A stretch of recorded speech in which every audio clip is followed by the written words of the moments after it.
También les dejamos en el grupo de WhatsApp el link del enlace para el grupo de extensión de Procesal. Para los chicos que están en el proyecto de extensión, vamos a habilitar una tutoría que la vamos a comunicar por el grupo del seminario permanente. Así también se trabaja bien el tema de el proyecto de extensión, los dos proyectos de extensión que tenemos en el curso. Bueno, queridos alumnos,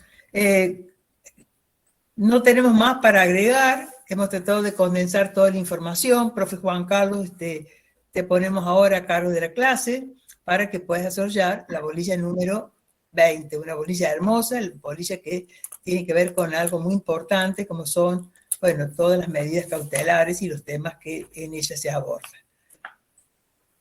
Bien, bueno, muchas gracias, doctora Ávila Paz. Buen día para todos, bienvenidos. ¿Sí? Hoy me toca desarrollar la unidad 20, que es las medidas cautelares. Para hablar de las medidas cautelares vamos a dar el concepto y decimos que es aquella pretensión a instancia de parte que se presenta ante el órgano jurisdiccional y que tiende o pretende asegurar un hecho o un derecho que se intenta sea reconocido en el proceso principal.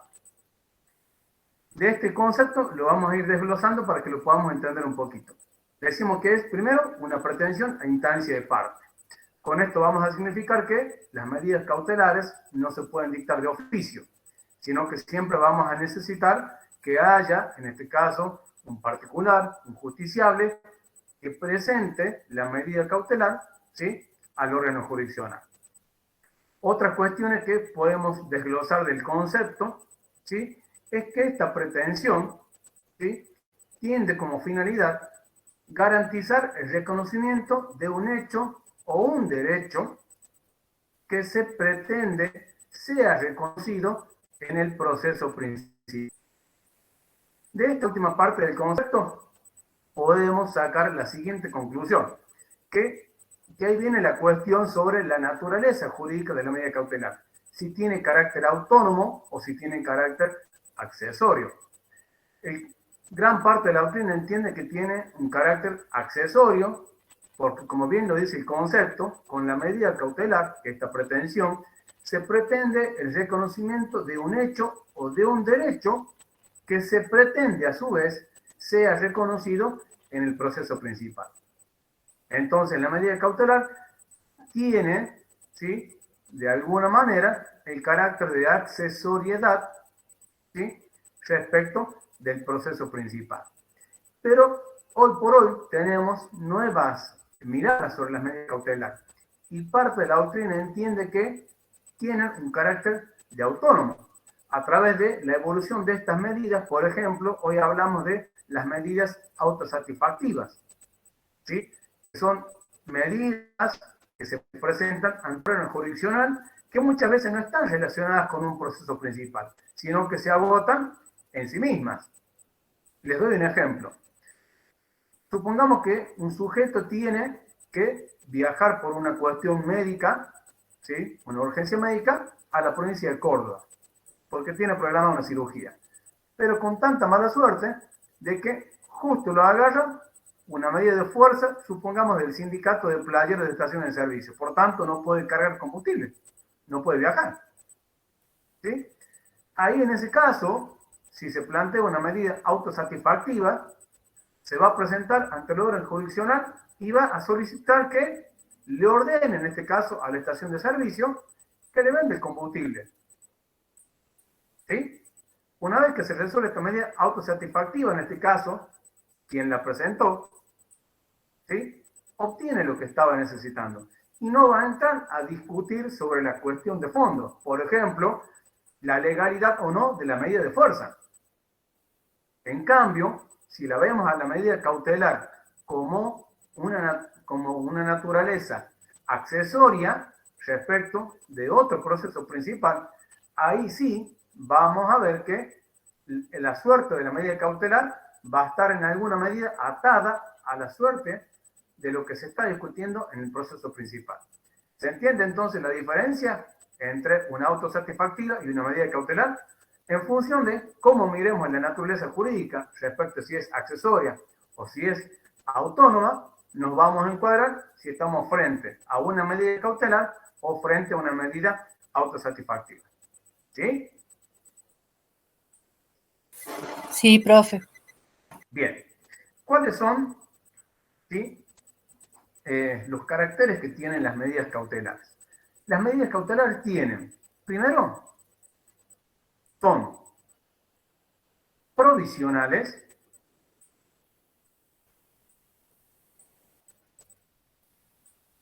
Segundo, se dictan inaudita parte.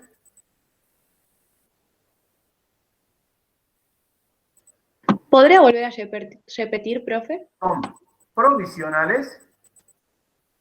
Se dictan inaudita parte, ya vamos a ver cuál es el alcance. Y a su vez también son modificables.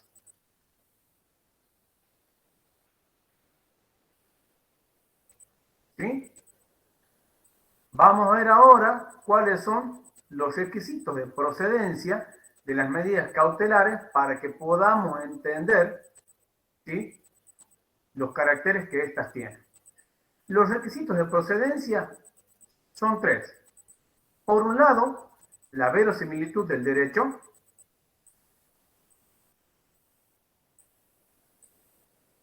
En segundo lugar, el peligro en la demora. Y en tercer lugar, la contracautela. Vamos a explicar ahora estos requisitos de procedencia para que podamos entender los caracteres. El primer requisito esencial es la verosimilitud del derecho. ¿Qué significa este término, verosimilitud del derecho? Significa que en este caso el peticionante de la medida cautelar, al momento de plantear ante el tribunal, tiene que acreditar con un grado de certeza necesario el fundamento de su pedido. Es decir, no tiene que acreditar de una manera exhaustiva o contundente, sino que de su planteamiento surja prima facie que le asiste la razón en su planteamiento. ¿Sí? Profe, como el ejemplo que acaba de dar del tema de la persona que tiene que viajar, o sea, con el solo hecho de acreditar que tiene que viajar, digamos, tendría lugar. Exactamente. Es decir, a ver, no tienes que acreditar, digamos, con una certeza contundente que no deje lugar a dudas, sino la simple verosimilitud o la simple apariencia de que le asiste la razón. Fíjense ustedes que este requisito en el derecho romano, los jurisconsultos lo denominaban fumus bonis iuris, el buen humo del derecho. Es decir, la simple apariencia, a simple vista, prima facie, de que al peticionante le asiste la razón. ¿Y por qué esta verosimilitud y no la certeza? Porque si el peticionante tuviera que probar con una certeza, de una manera que sea contundente, que no deje lugar a dudas, evidentemente, ¿sí?, tardaría demasiado tiempo. Que este carácter está relacionado con el segundo, el peligro en la demora. Cuando hablamos del peligro en la demora, o el periculum in mora, como lo llamaban los romanos, significaba de que la parte peticionante tiene que hacerle notar, en este caso al tribunal, que si no le concede la medida cautelar, ¿sí?, el hecho o el derecho que se pretende asegurar en el proceso principal va a perder virtualidad o va a perder eficacia. Fíjense cómo cada uno de los requisitos se va eslabonando con el otro. ¿Sí? Y el tercer requisito de procedencia es la contracautela. La contracautela significa que el peticionante tiene que ofrecer, al momento del planteamiento de la medida cautelar, una garantía de que, ante el caso hipotético de que esté mal solicitada, va a responder por los eventuales daños y perjuicios. Y ustedes me dirán, ¿por qué se solicita una garantía? Si en principio acreditó en forma verosímil que le asiste la razón. Y ahí vamos a relacionar los que son los caracteres con los requisitos de procedencia. Cuando yo recién les mencionaba, los caracteres decíamos que las medidas cautelares se dictan inaudita parte. ¿Por qué? Porque la medida cautelar, una vez que se concede, le va a ser notificada, en este caso, a la contraparte al momento de que la medida cautelar se haga efectiva. Hasta ese momento no tiene participación ni se le da participación.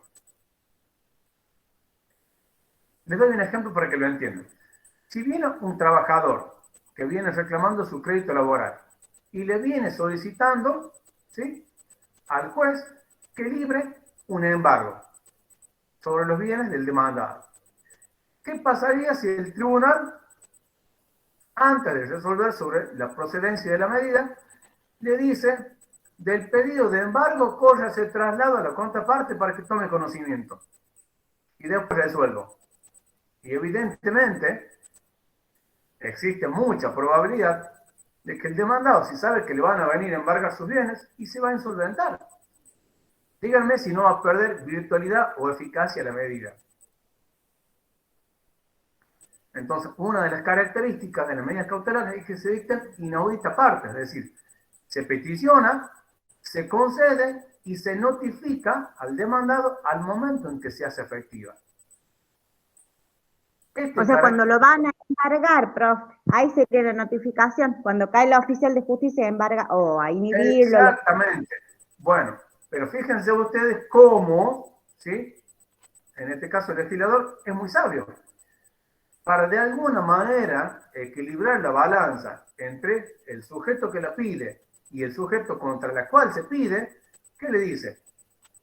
Usted está bien, yo se la concedo, pero ante la eventualidad de que lo que usted me está solicitando esté mal planteado, ¿sí?, otórgueme una contracautela. ¿Por qué? Porque yo la voy a hacer efectiva al momento, la voy a notificar a la otra parte al momento en que sea efectiva. Y si no, el derecho de defensa, la igualdad entre las partes. De ahí viene el carácter, ¿sí?, de que se dicta inaudita parte, y en razón de este carácter es que se le solicita al peticionante que otorgue una contracautela. ¿Sí? Otra cuestión también, que no es un dato menor, es cuando decimos que las medidas cautelares subsisten, ¿sí?, son provisionales. Sí, Agustín. Rodrigo, perdón. No, Rodrigo. ¿Sobre qué puede recaer la contracautela cuando usted habla de esta garantía que se debe tener a la hora de poder peticionar una medida cautelar? Esta contracautela puede ser como una garantía personal, real. Puede ser una caución real, puede ser una caución personal, puede ser, por ejemplo, una caución letrada. ¿Sí? Esta bien. contracautela va a estar directamente relacionado o es directamente proporcional al derecho que se pretende asegurar. A ver, por ejemplo, si yo tengo un juicio por daños y perjuicios por 1 millón de pesos y pido que se trabe embargo por esa suma para garantizar que al momento que tenga la sentencia voy a poder hacer efectiva la sentencia, no puedo pretender, por ejemplo, ofrecer un bien en garantía que sea menor, porque ahí no habría equilibrio. Bien. La contracautela puede ser una caución real, puede ser una caución personal, ya sea dada por el propio solicitante o un tercero, o muchas veces nosotros los abogados tenemos la posibilidad de ofrecer lo que se llama la fianza letrada. Nosotros podemos garantizar con nuestra firma, ¿sí?, cómo se acredita la contracautela mediante las inscripciones, en este caso, y si son bienes, en los registros respectivos. Si es un bien real, se va a inscribir en el registro respectivo. Si es una fianza personal o una fianza letrada, en el registro de la propiedad inmueble hay una sección de mandatos y fianzas, que es donde se inscriben las garantías otorgadas. ¿Estamos?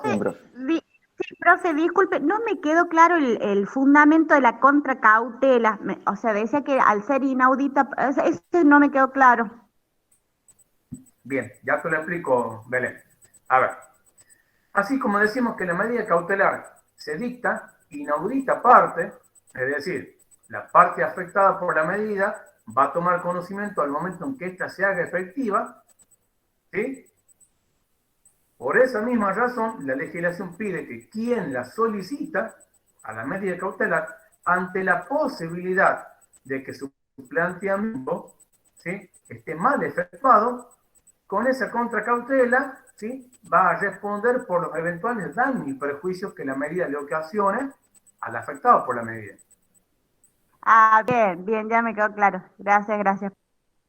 Bien, ¿estamos? Decimos de que también las medidas cautelares son provisionales.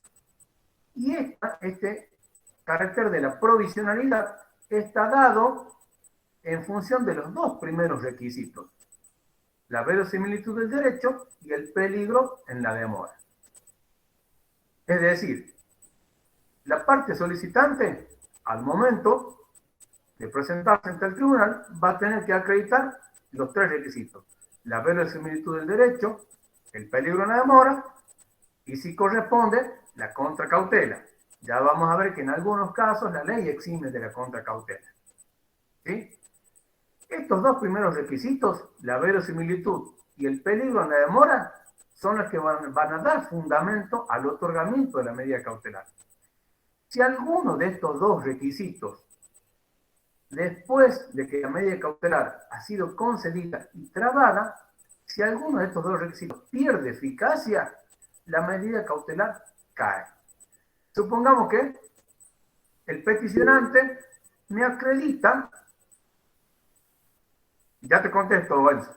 Supongamos que el peticionante acredita prima facie la verosimilitud del derecho. Pero después, con el transcurso del proceso, ¿sí?, se prueba que esa verosimilitud no era tan verosímil, que en realidad el derecho que él decía tener no era tal. Entonces ahí la medida cautelar puede llegar a caer o se puede modificar, es decir, puede haber una sustitución de la medida cautelar por otra que sea menos gravosa, ¿sí?, para el destinatario. De ahí viene el carácter de que las medidas cautelares son modificables, son provisionales. También decimos de que las medidas cautelares son modificables, porque también se pueden modificar, ya sea de oficio o a pedido de parte.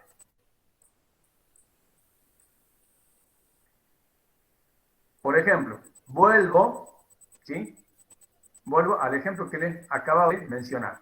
Un juicio de daños y perjuicios, ¿sí?, por un valor de 1 millón de pesos. En este caso viene el actor y traba embargo sobre bienes del demandado por un valor de 4 millones de pesos. Ahí en este caso sería totalmente, ¿sí?, desproporcionada. ¿Qué puede hacer ahí en este caso el demandado? Ofrecer un bien en garantía que cubra el monto reclamado por el actor. Entonces la medida cautelar se puede llegar a modificar. Y esta modificación puede estar dada por una sustitución de la medida, por una ampliación de la medida, por una disminución de la medida, e incluso por el levantamiento de la medida, en función de las circunstancias que se vayan dando en el proceso. A ver, ahora vamos a contestar lo que estaba aquí en el chat.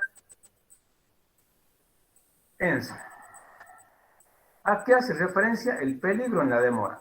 El peligro en la demora hace referencia al momento de solicitar la medida cautelar, que si el juez no la concede, el hecho o el derecho que yo estoy pretendiendo se reconozca en el proceso principal pierde eficacia. A ver, vuelvo al ejemplo que les planteaba hace un rato. En el caso de que el trabajador reclame su crédito laboral, supongamos que la parte patronal se está insolventando. Después, el proceso laboral llega a la sentencia y se le reconoce el crédito laboral al trabajador. Pero si el demandado ya no tiene bienes con los cuales responder, díganme si, a pesar de que se le ha reconocido el derecho al trabajador, ¿cómo lo va a hacer eficaz si no tiene ya de dónde? De ahí viene, ¿sí?, este requisito de el peligro en la demora.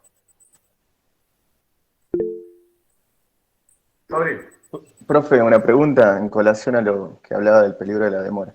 ¿Qué pasa si el juez se demora en decretar la medida y se llega a perjudicar a la parte? ¿Hay alguna clase de sanción para el juez? ¿Qué se debe hacer en ese caso?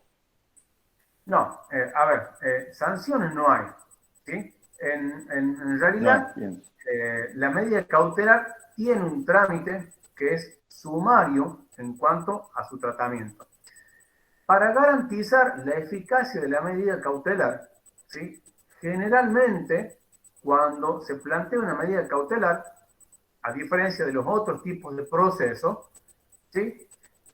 Cuando sale en el despacho, sale solamente con el número, no sale con la carátula. Es decir, no se va a poner Juan Pérez contra María Molina sobre medida cautelar. Porque Bien. puede pasar que María Molina o algún conocido de María Molina vean el despacho y le digan, che, María, me parece que están por trabajo en embargo. Es para evitar precisamente esa Claro. cuestión. Pero yo me refiero en el caso, por ejemplo, de que nuestro cliente presente una medida cautelar y, digamos, Sí. que el juez tarde, digamos, un poco en concederla, pero ya se le causó el daño al cliente. ¿Qué podemos hacer en ese caso? A ver, en ese caso, primero, si el juez se está demorando, yo tengo los recursos procesales. Por ejemplo, plantear un pronto despacho ante el tribunal. Bien. O plantear un intratrámite. Bien. Uno, como Sí, sí. litigante, tiene la posibilidad de decir, si el juez me demora, en realidad, a ver, todos los plazos son iguales, tanto para el parte como para el tribunal. En la práctica, para el tribunal muchas veces no se da. Pero uno como litigante tiene la facultad de, si el tribunal se está demorando en resolver la cuestión planteada, de plantear un pronto despacho. Fíjense ustedes que según la ley orgánica de la función judicial, el planteamiento de 3 prontos despachos para un juez en un año calendario es causal, significa mal desempeño y causal de juicio político. Exacto. Sí, y en el caso, por ejemplo, siguiendo este Entonces, ¿uno qué ejemplo, hace? Uno muchas veces, para suavizar, va a hablar con el secretario, recuerde al juez que, o plantea una forma más suave, un instatrámite. Es como decirle al juez, haga su tarea sin decírselo. claro. Porque también está la realidad de que uno muchas veces tiene que seguir litigando en ese tribunal. Porque no es la única causa que tiene. Hay mucho miedo de presentar un pronto de despacho. Lo piensan mucho antes de hacer. Fíjense ustedes de que por acordar del Superior Tribunal, todos los jueces de la provincia, ante el planteamiento del pronto despacho, tienen que comunicar al Superior Tribunal, porque el Superior Tribunal, ¿sí?, ejerce facultades de superintendencia. Claro. Sí, sí. En caso de que el daño ya esté hecho, ya no nos sirve, digamos, la medida cautelar, ya está. Ya pasó. Yo quería viajar en este ejemplo que dijo usted y ya no pude viajar, ya se me perjudicó, ya está. Bien, bueno, ahí, a ver, cabría la posibilidad de iniciar daños y perjuicios, en este caso, al Estado, por retardo de justicia. Ah, bien, genial. Bien. Bueno, eso, gracias, profe. Bien, entonces, en cuanto a los caracteres de las medidas cautelares, decíamos que eran provisionales porque se mantienen en tanto y en cuanto, ¿sí?, subsistan las causales que le dieron origen. Las causales van a ser la verosimilitud y el peligro en la demora. En tanto y en cuanto estos dos requisitos se mantengan, las medidas cautelares se van a mantener. ¿Sí? Son modificables, como ya dijimos, se pueden sustituir, se pueden ampliar, se pueden disminuir o incluso se pueden levantar. Y por último, ya dijimos que se dictan inaudita parte. Y en cuanto a los requisitos de procedencia, es la verosimilitud del derecho, el peligro en la demora y la contracautela. Yo recién les mencionaba que respecto a la contracautela, hay casos donde la ley no exige la contracautela. ¿Sí? La ley no exige la contracautela en los casos en que el peticionante de la medida sea el Estado, nacional, provincial o municipal. ¿Por qué no exige la contracautela? Porque se supone de que tienen la solvencia económica necesaria para responder por los eventuales daños y perjuicios en el caso de que la medida cautelar haya sido mal solicitada. ¿Sí? Otro de los supuestos donde no se exige la contracautela es en aquellos juicios donde el peticionante goza del beneficio de litigar sin gastos y en los juicios laborales.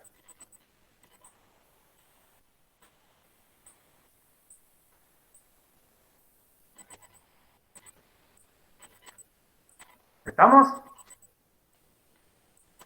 Sí, profe. Sí, profe. Dentro de lo que es la clasificación de las medidas cautelares, vamos a tener medidas cautelares nominadas e innominadas. Las nominadas son aquellas que se encuentran en los códigos de procedimiento y tienen una regulación específica.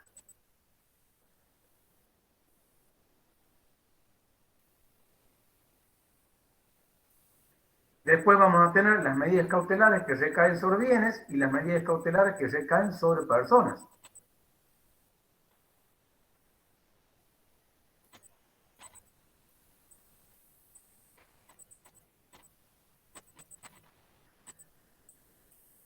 Y también vamos a ver que las medidas cautelares no siempre están contenidas dentro de los códigos de procedimiento.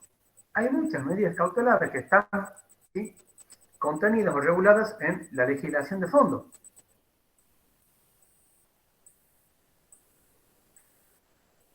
Por ejemplo, ¿alguien escuchó hablar de las llamadas perimetrales o medidas de restricción personal? Sí. profe. Bien. La ley de protección integral, ¿sí?, de mujeres y de menores establece que el juez, ante una denuncia por violencia de género, ¿sí?, como primera medida tiene que decretar ¿qué? La medida perimetral, que es el impedimento de contacto, que incluso en algunos casos puede llegar a la exclusión del hogar. Eso, chicos, es una medida cautelar, que en este caso protege a la persona víctima de violencia. Y fíjense ustedes que no está regulada en el Código de Procedimiento, ni en el Código de Procedimiento Penal.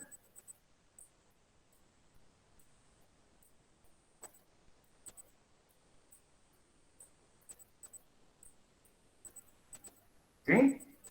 ¿Estamos? Sí, profe. Bien. Bueno, vamos a entrar ahora a ver las medidas cautelares en particular. Esta parte general, ¿hay alguna duda? No, profe, todo claro. No, clarísimo, profe. Bien, perfecto. Bueno, la primera medida cautelar, ¿sí?, es el embargo. El embargo es aquella medida cautelar que recae sobre bienes muebles o inmuebles, ¿sí?, que tiende a la inmovilización jurídica del bien.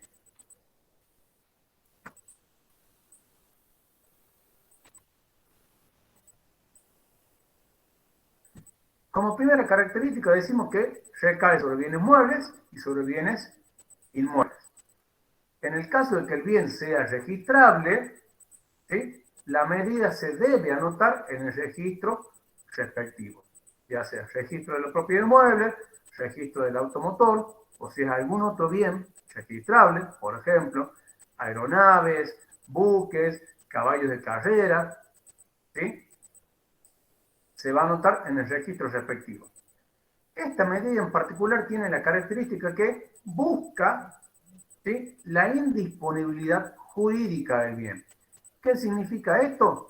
Que en este caso, el propietario del bien no queda privado del uso y el goce del bien. Puede seguir, es decir, va a seguir bajo su órbita, puede seguir usando y gozando del bien, pero en carácter de depositario judicial. Y ahí en este caso, lo que le está prohibido es hacer actos de disposición respecto del bien.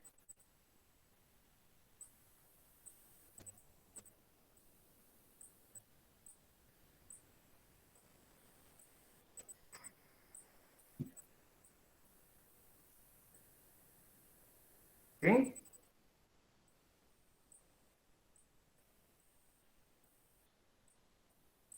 En el caso, el del embargo lo que busca es la indisponibilidad jurídica del bien.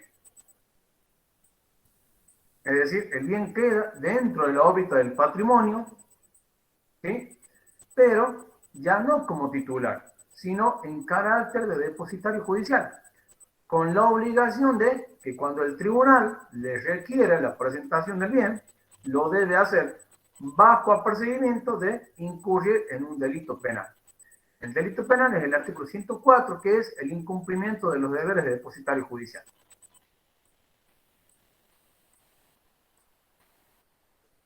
De nada. ¿Sí? En el caso de que el bien sea registrable, como yo les decía, se anota en el registro respectivo. ¿Sí? Pero esta registración tiene un plazo de caducidad. Una vez que se anota, ¿sí? En tanto y en cuanto subsista la medida cautelar, ¿sí? Va a tener, en el caso de los inmuebles, una vigencia de 5 años y en el caso de los automotores, una vigencia de 3 años. ¿Qué significa la caducidad? Que el peticionante, en este caso quien solicitó la medida cautelar, antes del vencimiento, en este caso de los 5 años o de los 3 años, va a tener que pedir al tribunal la reinscripción. Si no la pide, la medida automáticamente, al solo vencimiento del plazo, queda sin efecto. Profe, disculpe, o sea que él pierde, digamos, la propiedad del bien. No, o sea, no es que no la pierde, se cambia la situación jurídica. Ya no la tiene como propietario, sino como depositario. Si él la tuviera como propietario, Belén podría efectuar acta de disposición. ¿Quién más que el propietario puede disponer libremente de la cosa? Claro, por eso digo, al ser depositario, él pierde, digamos, el grado de propietario. No es que lo pierde, se cambia la calidad. Bien, bien.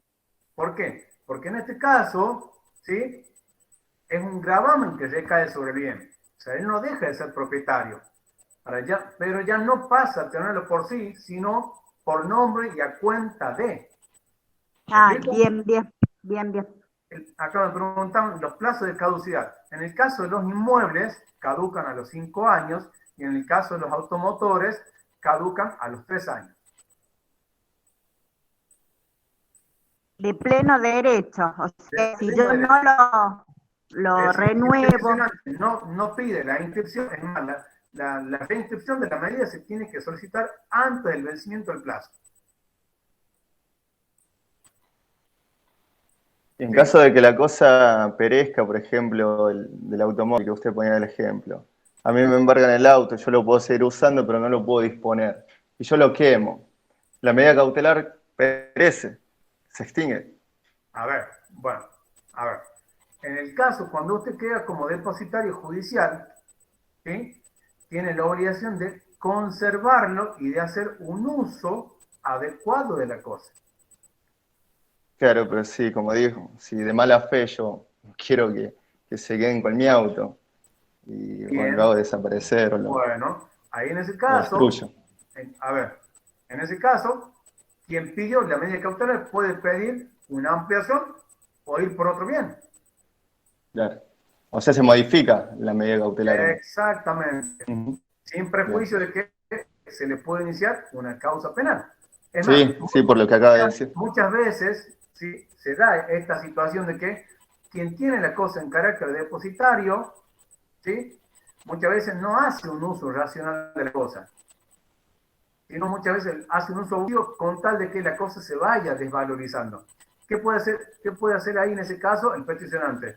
Ir por una medida más gravosa, ir por el secuestro. Lo saco de la órbita, en este caso, del propietario. Bien. ¿Sí? ¿Estamos? Profe, otra pregunta. Sí. Y siempre la medida cautelar tiene que ser sobre aproximadamente al monto de lo que se está pidiendo en el juicio, porque supóngase el juicio es de 1 millón y yo el embargo la casa o una inhibición sobre una casa que vale 10 millones, no sé. Bien, perfecto. Bueno, ahí viene el carácter, ¿sí?, de la modificabilidad de la medida cautelar. En este caso, quien ha sido perjudicado por la medida puede pedir el levantamiento de la medida y ofrecer un bien en garantía que pueda satisfacer el reclamo, ¿sí?, en este caso, del acreedor o del peticionante. Por eso siempre Bien. decimos que son modificables. En el caso que me planteó el señor Rodrigo, ¿sí?, quien tiene la cosa en calidad de depositario, ¿sí?, la está desvalorizando a propósito, puedo sustituir la medida, puedo ir por una medida más gravosa. En el caso sería el secuestro. De ahí está el carácter de la modificabilidad. Sí. Y en el caso de que una persona no tenga bienes a su nombre, o sea, digamos, los famosos testaferros o préstamos, o sea, que yo cuando vaya, digamos, a reclamar no tiene nada a su nombre. Bien, bueno, ya vamos a hablar de eso cuando veamos otra medida cautelar, que es más gravosa. ¿Sí? Entonces, lo que es tema de embargo, ¿sí? Hay tres clases de embargo. Está el embargo preventivo, el embargo ejecutivo y el embargo ejecutorio.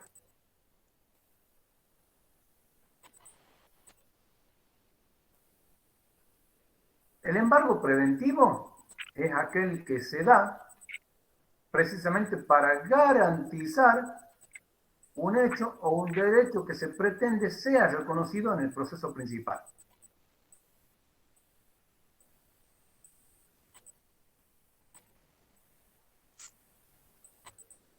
El embargo ejecutivo es aquel que procede en virtud de una deuda de dinero contenida en un título que trae aparejada ejecución. Recuerden ustedes que el juicio ejecutivo, ¿sí?, la verosimilitud, en este caso del derecho del acreedor, ya viene impuesta por la ley. Porque la deuda reclamada, ¿sí?, está contenida, conforme a los requisitos que marca la legislación, en un título que trae apareja de ejecución. Entonces ahí la verosimilitud del derecho ya no tiene que probarla. Porque ya tiene una verosimilitud respecto de la naturaleza de su crédito. Esa es la otra clase de embargo, que es el embargo ejecutivo. ¿Sí? Y el último, el embargo ejecutorio, es aquel que se da cuando el proceso ya ha concluido y tiene una sentencia a su favor. ¿Sí? Que se da mediante el procedimiento de ejecución de sentencia.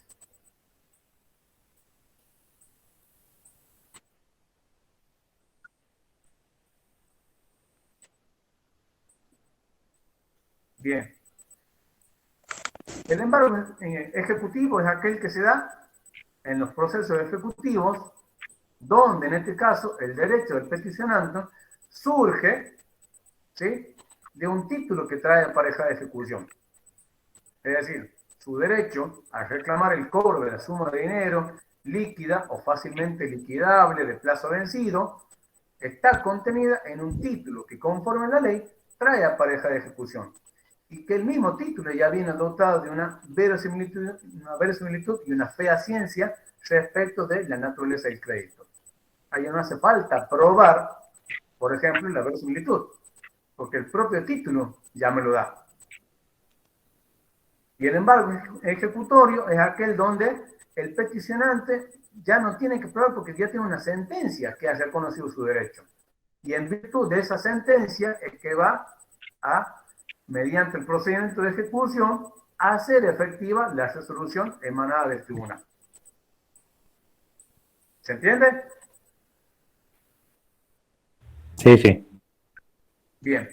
Antes de seguir, antes que me olvide, en el Código de la Provincia, las medidas cautelares, todo lo que es parte general y las medidas cautelares en particular, están reguladas en el artículo 82, a partir del artículo 82, y en el Código Procesal Civil y Comercial de la Nación, están reguladas a partir del artículo 196.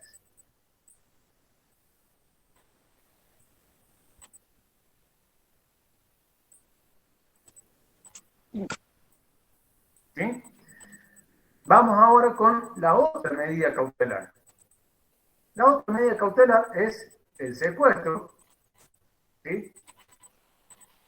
Es más gravosa que el embargo, porque el secuestro ya implica el desapoderamiento del bien, es decir, el bien ya sale de la órbita del patrimonio de la persona.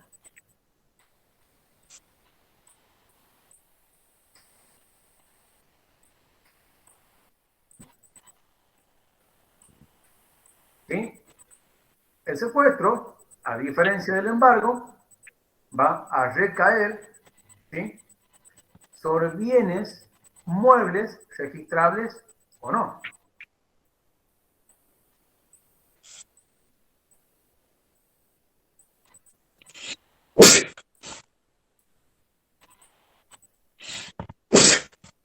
¿Sí? En el caso, el del secuestro, ¿sí?, así como decimos que en el embargo, el bien quedaba bajo la custodia, en este caso, del propietario, ya no como propietario, sino como depositario judicial. En el caso del secuestro, ¿sí?, ya sea el peticionante es el que queda en calidad de depositario, con la salvedad que tiene la misma obligación que tenía, en este caso, el dueño respecto al embargo. Es decir, ya queda bajo la órbita de custodia. No se le permite el uso del bien, sino simplemente lo tiene que tener, ¿sí?, resguardándolo hasta tanto le sea requerido por el tribunal. No es que yo voy y secuestro y como lo tengo al bien bajo mi órbita de propiedad, lo puedo usar y gozar. No, se supone que yo lo secuestro porque lo necesito para después, eventualmente, sobre ese bien me voy a cobrar una vez que tenga la sentencia en el proceso principal. ¿Sí? ¿Y cuándo procede el embargo y cuándo procede digamos, uno y otro? ¿Cuál es la diferencia? La diferencia está, primero, es respecto de que en uno queda bajo la custodia del propietario y en este caso, en otro, puede quedar bajo la custodia del peticionante o de un tercero. Esto se va a dar en función de cada caso en particular y respecto de la conducta de las partes. Insisto, si yo, por ejemplo, voy y trabo un embargo, ¿sí?, veo de que, en este caso, el dueño hace un uso abusivo de la cosa y la está desvalorizando a propósito, y ahí puedo pedir el secuestro. Eso hay que analizarlo en cada caso en particular. Ah, bien, bien, bien. En A función, Pérez, digamos, si de la conducta de puede, las partes. ¿Sí?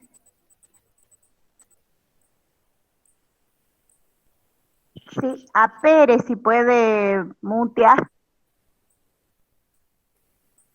A ver. Sí, perdón, profe, no sabía que estaba abierto. Ya está, ya está, ya está. Ahí está. ¿Sí? También el código me dice de que en los casos de secuestro, ¿sí?, quien queda bajo la custodia de la cosa también lo hace en carácter depositario, pero en este caso, si incurre, por ejemplo, en gastos de conservación de la cosa, después puede pedir el reembolso de los gastos. A ver, supongamos, voy y secuestro, no sé, una máquina, por ejemplo, de una empresa, ¿sí?, que requiere ciertas y determinadas características. Por darle un ejemplo, no sé, se me ocurre, voy y entro en un laboratorio de una empresa farmacéutica y saco una máquina con la cual se realizan, supongamos, vacunas, que tienen que estar, por ejemplo, en un ámbito a menos 10 grados para poder funcionar, para que la máquina no se estropee. Ahí voy a tener que buscar, por ejemplo, un depósito adecuado. Y obviamente ese depósito adecuado me va a generar gastos. En este caso, quien tenga la cosa bajo su cuidado puede pedir el reembolso de los gastos ocasionados con motivo de la custodia y la guardia de la cosa.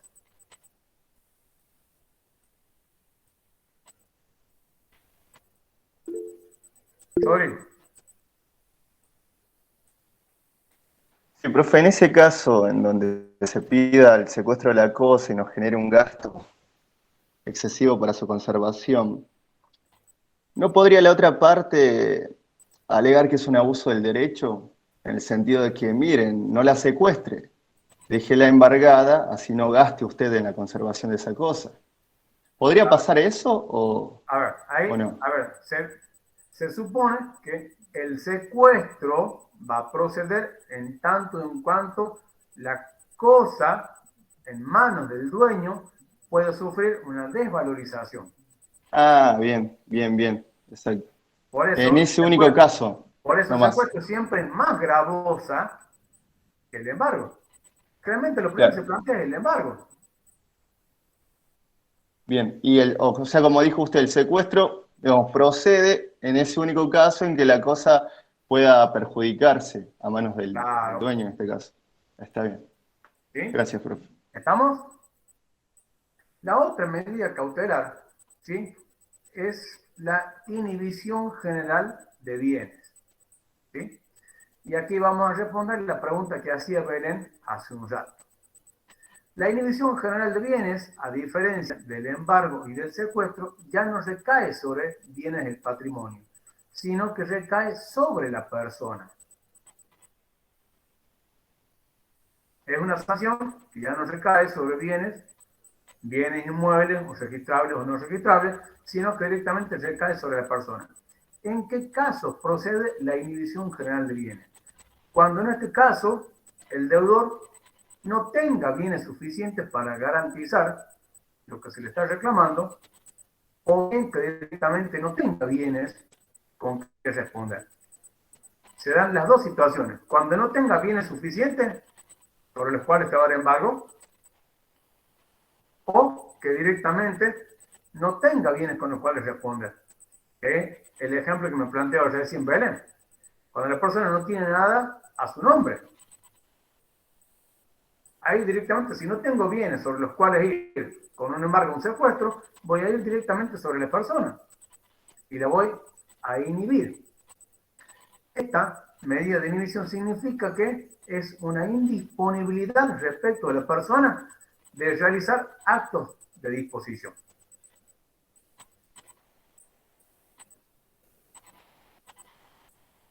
¿Sí? Por eso es una Disculpe, medida... profe, no entendí los efectos que tiene. La persona no puede, digamos, no tiene bienes suficientes o no tiene bienes. La inhibición acá recae sobre la persona, pero ¿qué efectos tiene, dijo? A ver, no puede realizar actos de disposición. Es decir, no puede vender. Comercialmente queda inhibido, es decir, no puede operar. A ver, no puede vender. Sí puede comprar. Se supone que si compra e ingresan bienes del patrimonio, voy a sustituir la medida, voy a dejar sin efecto la inhibición de bienes, voy a ir con un embargo, un secuestro. Por eso se da en esos casos.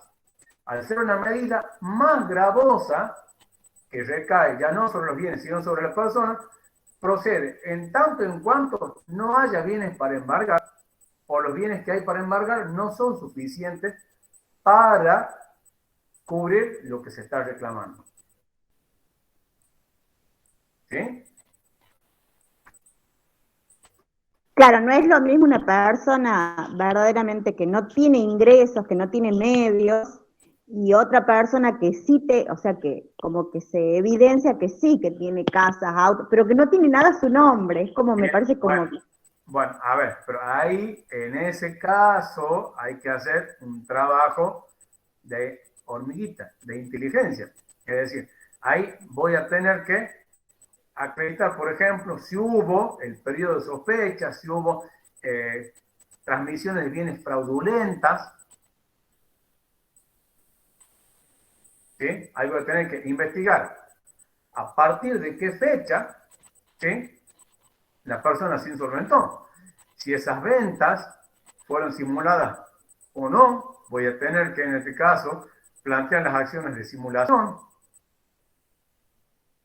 es más complicado ahí en ese caso. Generalmente, siempre hay un trabajo, ¿sí? Una cuestión previa que se hace respecto de investigar, por ejemplo, si la persona tiene bienes o no. ¿Por qué? Porque muchas veces cuando se dan estas situaciones, yo puedo ir a embargar y ver qué tiene para embargar, o puedo haber estudiado qué es el patrimonio, cómo se compone, y directamente denunciar bienes a embargo. Ahora, si yo he investigado y he podido determinar que la persona se insolventó, bueno, y ahí voy a tener que hacer las acciones correspondientes de simulación, de fraude. O, por ejemplo, hay algo que no cierra, es decir, si la persona no tiene su nombre, pero tiene un nivel de vida, ¿sí?, que no condice con su situación patrimonial. ¿Me explico? Claro, por ejemplo, anda en un auto, digamos que no está su nombre, pero él lo usa, o sea, él hace uso de ese auto, no sé si me explico. O sea, él es el único, claro, pero no está su nombre. Bueno, por eso muchas veces se usa esta figura, digamos, de esta fe. Bueno, hay que entrar a desenmarañar esta trama de, a ver, por ejemplo, yo puedo probar, por ejemplo, que hubo una simulación. Si quien aparece como dueño registralmente del bien no tiene los medios económicos como para haberlo adquirido. Ahí en este caso voy a ir no solamente con quien lo está usando, a pesar de que no está su nombre, sino también de quien aparece registralmente como dueño. Que muchas veces... O a nombre de algunas empresas, o fideicomisos, o sea, se utilizan... Exactamente. Porque en ese caso hay lo que se llama un abuso del derecho, un fraude. Obviamente hay que probarlo con las acciones correspondientes. ¿Sí? ¿Estamos? Sí, profe. Sí, profe, clarísimo. Bien.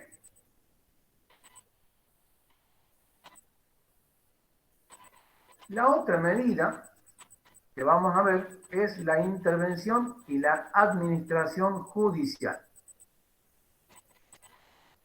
¿Sí?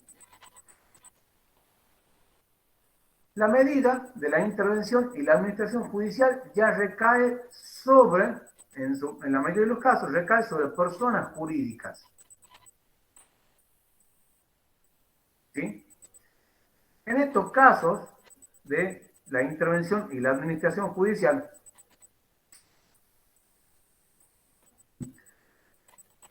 la medida cautelar va de menor a mayor, porque vamos a tener distintos tipos de figuras. Por un lado vamos a tener la figura de el interventor veedor, la figura del interventor recaudador y la figura del interventor propiamente dicho. La figura del interventor veedor es simplemente, ¿sí?, nombrar una persona que la va a designar el juez, ¿sí?, mediante resolución, que va a tener como función la de elevar informes en el tiempo que el propio tribunal le marque respecto, por ejemplo, de la situación patrimonial de una persona jurídica. Para eso va a tener que tener acceso a libros, estados contables, ¿sí?, estados bancarios. Su misión es solamente informar. Por ejemplo, si yo soy socio de una sociedad anónima y a mí, por ejemplo, los que tienen la representación de la sociedad no me dan acceso a los libros, y yo puedo plantear una medida cautelar y solicitar un interventor veedor, que con una medida judicial sí va a poder acceder a los libros. ¿Sí? ¿Estamos? Pero simplemente la función, ¿sí?, va a ser informar. esta información la va a tener que, ¿sí?, elevar al tribunal en el tiempo y en la forma que el propio tribunal le indique, y en este caso el interventor veedor tiene derecho, ¿sí?, a cobrar una remuneración. El alcance de la tarea que tiene que desempeñar va a estar dada en la propia resolución judicial. Es decir, qué puede hacer y qué no puede hacer.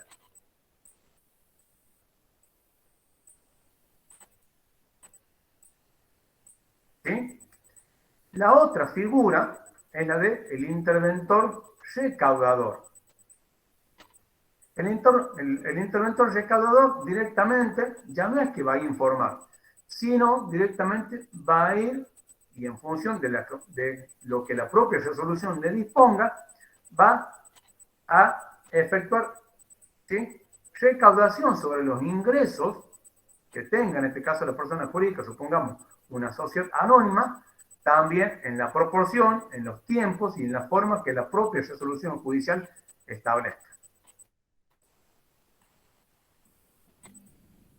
Por ejemplo, a ver, si es una empresa, ¿sí?, que se dedica, supongamos, no sé, al cultivo de soja, y durante un año, por ejemplo, hay 3 cosechas, ¿sí?, el interventor recaudador puede ir cada vez que haya una cosecha, determinar las ganancias que se han obtenido con esa cosecha y retirar de esas ganancias el porcentaje, ¿sí?, que haya dispuesto el tribunal. Profe, se da el caso también cuando es en los temas de show, cuando le interviene en la boletería. Exactamente. Bien. Muchas veces también se usa de esa manera. Es decir, como no tengo forma de probar cuáles son los ingresos promedios, en este caso, cuando hay un hecho de esta naturaleza, como por ejemplo una empresa artística, ¿sí? Entonces realiza un show, el día del show, vos se presenta en la boletería y dice, bueno, de la recaudación de esto, retira un porcentaje. Obviamente, una vez que retire este dinero, lo tienen que depositar en la cuenta y a la orden del tribunal. Claro, así. ¿Sí? Y la otra clase de la medida de intervención judicial es la intervención propiamente dicha. Aquí vamos a tener un desplazamiento del órgano de administración. Es decir, pierde ya directamente, ya no es que o informa o recauda. Aquí hay un desplazamiento, en este caso, de quien ejercía la administración de las personas jurídicas.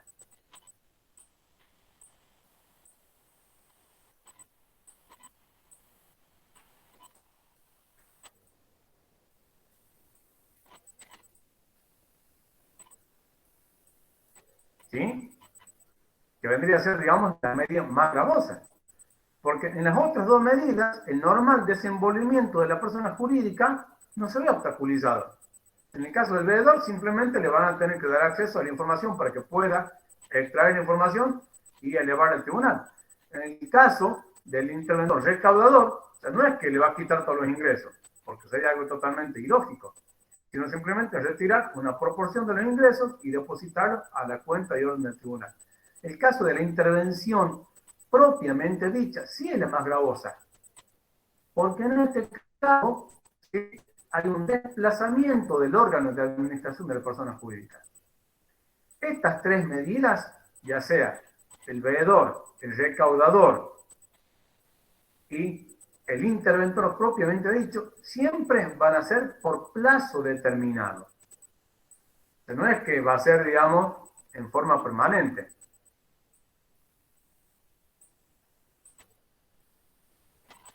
Este plazo va a estar determinado en la propia resolución judicial que disponga el otorgamiento de la medida, ¿sí?, y la designación de la persona que va a ejercer la función. Esta persona que está designada por el tribunal tiene derecho a cobrar honorarios. El código establece que en los casos de que la función, ¿sí?, no sea cumplida conforme las pautas que le ponga el tribunal, le impone como sanción la pérdida del derecho a los honorarios, o incluso puede llegar al reemplazo de la persona.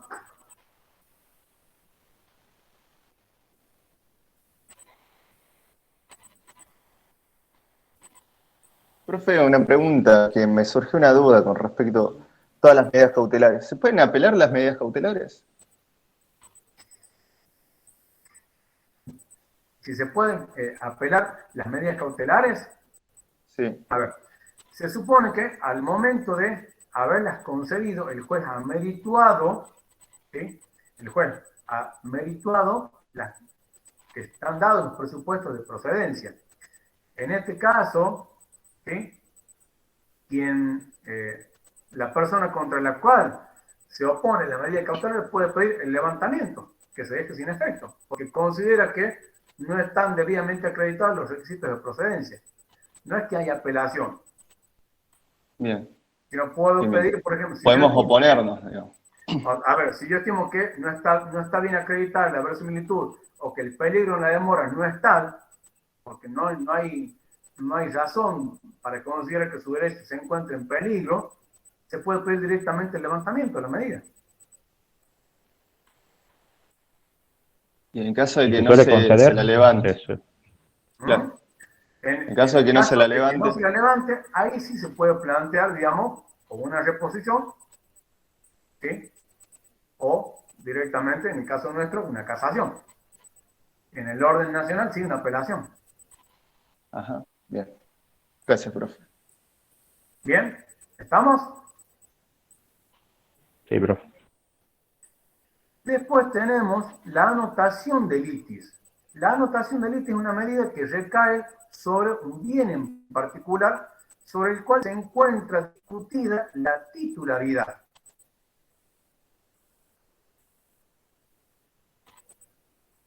Por ejemplo, en una acción de reivindicación,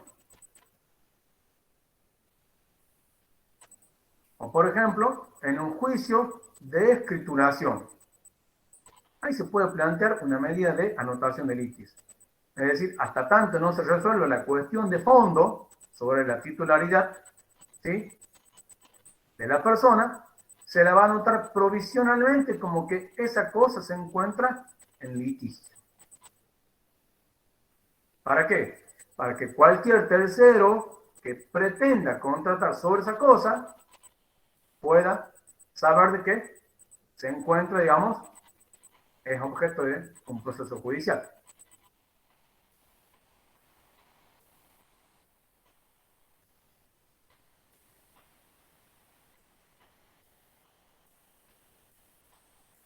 ¿Sí? Después tenemos la prohibición de innovar. La prohibición de innovar es aquella que se plantea o para mantener una situación de hecho o para impedir que se produzca una determinada situación de hecho.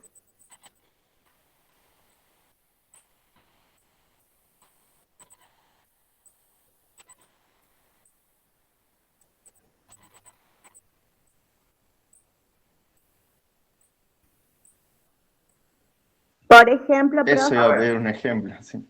Por ejemplo, yo tengo mi vecino, ¿sí?, que me está efectuando una construcción y que esa construcción, por ejemplo, me está afectando o está causando daños en mi vivienda, me está ocasionando daños estructurales en mi vivienda. Grietas, rajaduras de paredes. Ahí puedo plantear, por ejemplo, una medida de no innovar, que la construcción se paralice hasta tanto, ¿sí?, pueda responder por los daños y perjuicios que me está causando. O bien, por ejemplo, en todo lo que son la parte de las acciones posesorias, el interdicto de recobrar, el interdicto de retener, ahí puedo plantear medidas de no innovar. Por eso, se plantean para que se mantenga una situación, en el caso que les acabo de plantear, por ejemplo, que se paralice la construcción para que no siga ocasionando daños, ¿sí? O para impedir que se produzca una situación.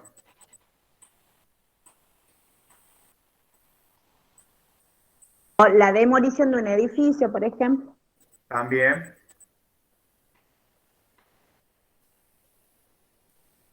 Profe, ¿y si ese vecino es omiso a la medida de no innovar? ¿Qué sucede ahí? Bien, bueno, a ver. Ahí, en ese caso, ¿sí? Puedo plantear, por ejemplo, daño y perjuicio. Bien. Muchas veces, en este tipo, digamos, específicamente en lo que es medidas de no innovar referidas a inmuebles, muchas veces tengo la opción de ir por medidas administrativas y medidas judiciales. Todos sabemos que lo que es tema de construcción está regida por el derecho administrativo, respecto de tipos de distancia, tipo de materiales, tipo de alturas. ¿Sí?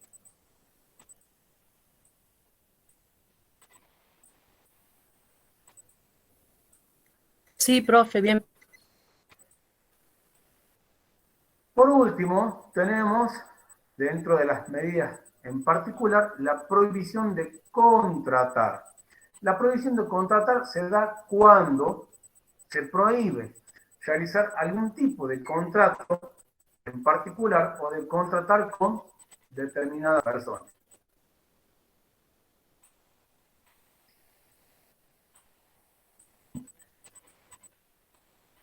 Por ejemplo, si yo estoy en una empresa, ¿sí? Y yo he puesto, por ejemplo, una cláusula respecto de alguno de los empleados donde, en el caso de que este empleado se vaya de la empresa, y le puse una cláusula en el contrato de que una vez que él se vaya no puede, por ejemplo, contratar sobre los clientes de mi empresa o efectuar operaciones comerciales similares a mi giro comercial. Y resulta que después este empleado se desvincula de mi empresa y comienza a llamar a mis clientes ofreciéndoles servicio. Ahí puedo plantear, por ejemplo, una prohibición de contratar.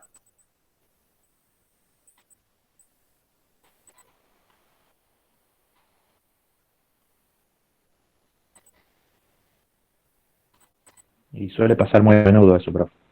¿Sí? Profe, ¿y tiene que ver también el tema del secreto profesional ahí? ¿O ¿También? no? ¿O no es necesario? Sí, también. Sí, cláusulas, o sea, cláusulas de no competencia o que violan el tema de la competencia desleal, cláusulas de confidencialidad.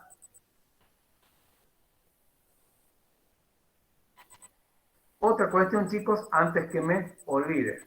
Las medidas cautelares se pueden plantear conjuntamente con la demanda, posteriormente la demanda del juicio principal o en forma previa a la demanda. En el caso de que se planteen en forma previa a la demanda, la medida cautelar va a tener un plazo de caducidad.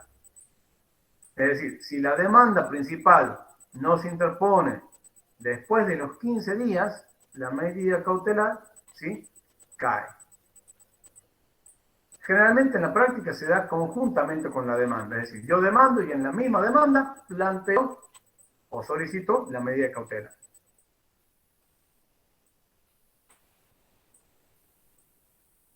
Y antes sería, por ejemplo, el peligro inminente. Claro. En el caso de... A ver, por ejemplo, en el caso, por ejemplo, de una medida de no innovar, el ejemplo que les planteaba recién, de que el vecino está haciendo la construcción y yo quiero reclamar los daños y perjuicios porque ya le mandé carta documento y ha hecho caso omiso a mi intimación. ¿Qué voy a plantear ahí? Una medida cautelar de no innovar para paralizar la construcción, pero dentro de los 15 días voy a tener que plantear la demanda de los daños y perjuicios. Profe, ¿y se puede plantear dos veces la medida? Por ejemplo, cuando es previa, usted dice que tenemos este plazo de caducidad. No presentamos la demanda y cuando vamos a presentar la demanda, presentamos de vuelta la medida. Se puede plantear en tanto en cuanto se acreditan los requisitos. Claro. La verosimilitud y el peligro de demora. Claro, bien. Sí, Yo presento la medida cautelar, perece el plazo. Dije, uy, no presenté la demanda. Cuando voy a presentar la demanda, ¿puedo nuevamente presentar esa medida cautelar? Tranquilamente. Bien.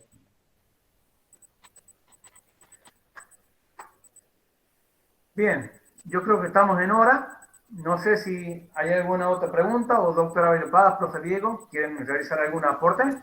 Excelente clase, profe Juan Carlos. La verdad que les queríamos avisar de que también en el aula virtual tienen a disposición el material de la clase. A ver, un momentito.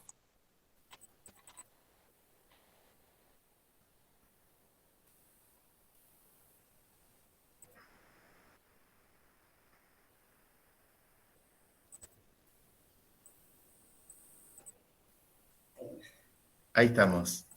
Excelente clase, Juan Carlos, me encantó. También quería felicitar a nuestros queridos alumnos porque estaba viendo nuestros WhatsApp, que bueno, tanto el seminario permanente de Derecho Procesal como el seminario el WhatsApp de los proyectos de extensión, bueno, está siendo usado activamente. Eso quiere decir que vamos avanzando.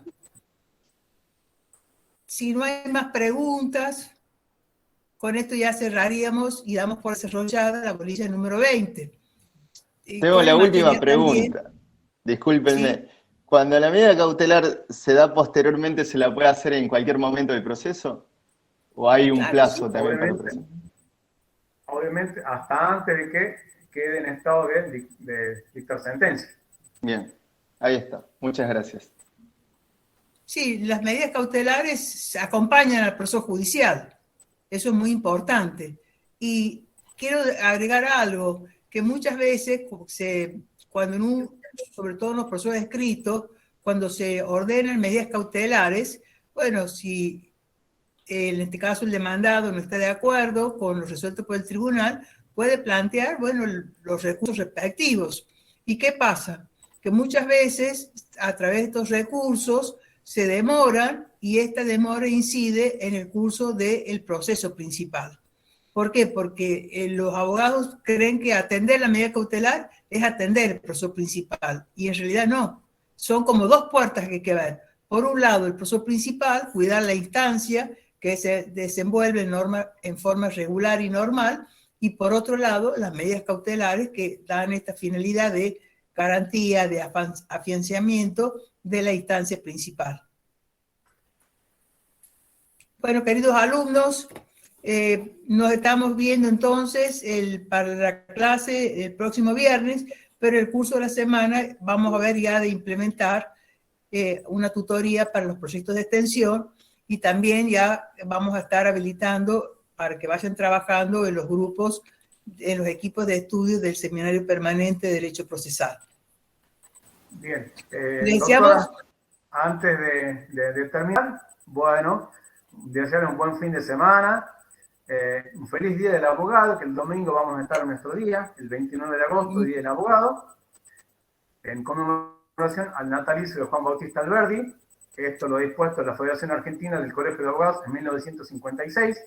Así que un afectuoso saludo, que tengan un lindo día, doctora Abel Paz, doctor Diego Robledo, y para ustedes, gracias, chicos, gracias Juan Carlos. Futuros colegas, que tengan un excelente fin de semana. Igualmente para ustedes.